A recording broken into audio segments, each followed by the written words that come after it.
Yes. Hello, everybody. Welcome to Cyber Safety Net Stay Safe Online, episode 123. What is a distributed denial of service attack? Distributed denial of service.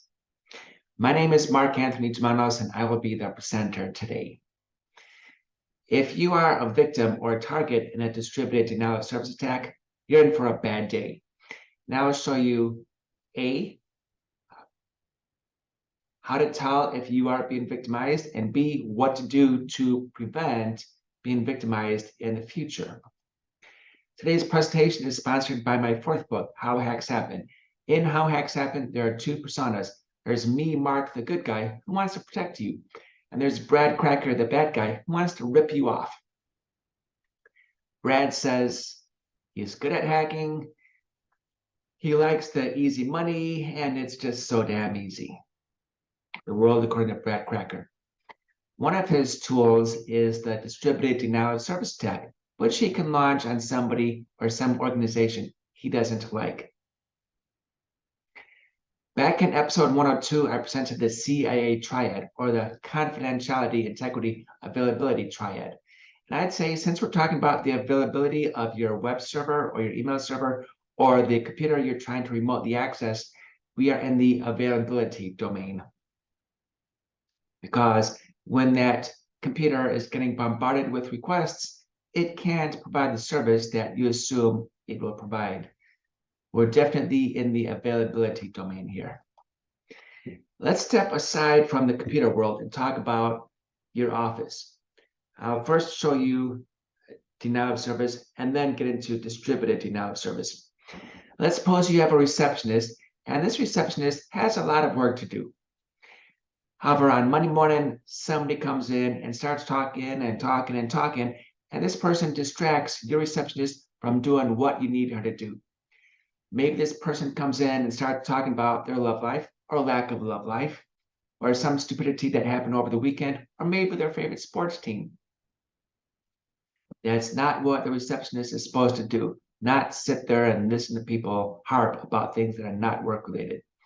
So this would be a denial of service, because the receptionist is supposed to get stuff done, but can't because this person is talking about things that are not work-related. Denial of service. Let's go one step further and talk about distributed denial of service, which would happen if 4 people or 10 people or 100 people come in and bombard the poor receptionist.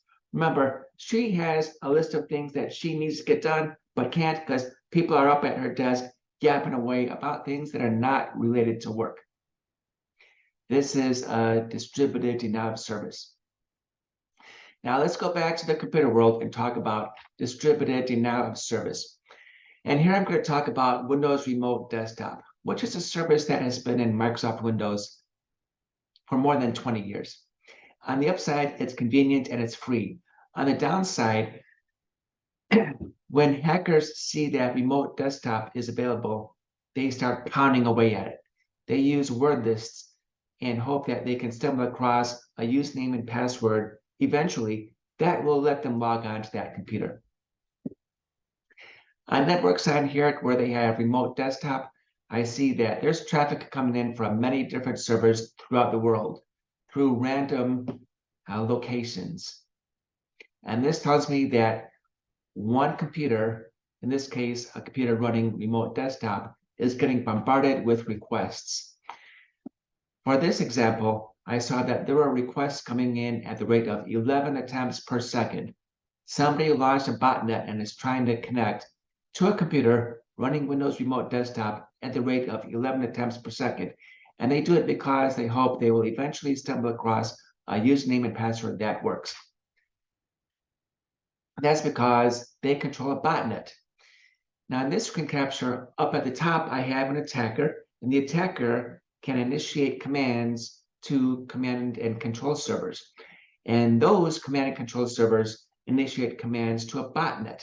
And the botnet attacks the poor victim or target. And the botnet could be these servers that are scattered throughout the world.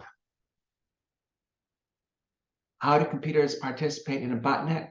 Well, what happens is they get some spyware or a remote access Trojan on the machine. It could happen because they have out-of-date software, they have out-of-date virus protection, or a user clicked a link they should not have clicked and installed a remote access Trojan.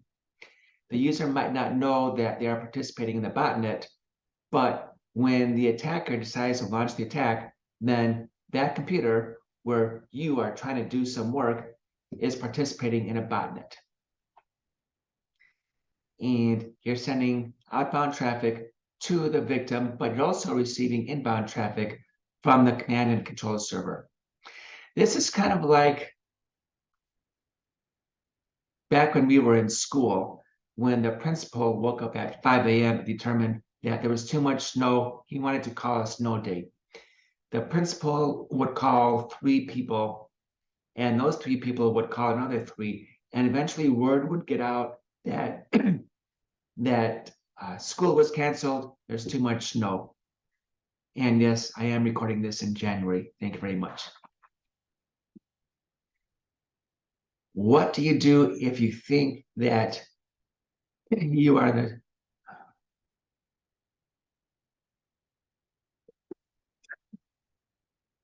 target of a distributed denial of service attack? Well, there's a few things that you can do. I'm going to talk about confirming that an attack is happening. And you can do that by viewing the logs to see failed login attempts. You can also contact your internet service provider. Most of my clients have Comcast or AT&T. They can reach out to Comcast or AT&T and ask if they're seeing a lot of traffic coming in, especially in this example on port 3389, the remote desktop port. And last, monitor other assets. Sometimes what happens is an attacker will try to attack one server, like a web server, but really they're trying to attack the database server because that's where the data that they're trying to get to resides. So just because you see activity on one server doesn't mean that they are attacking that one server exclusively. Let's go one step further and talk about reducing the chances that you will be a victim again.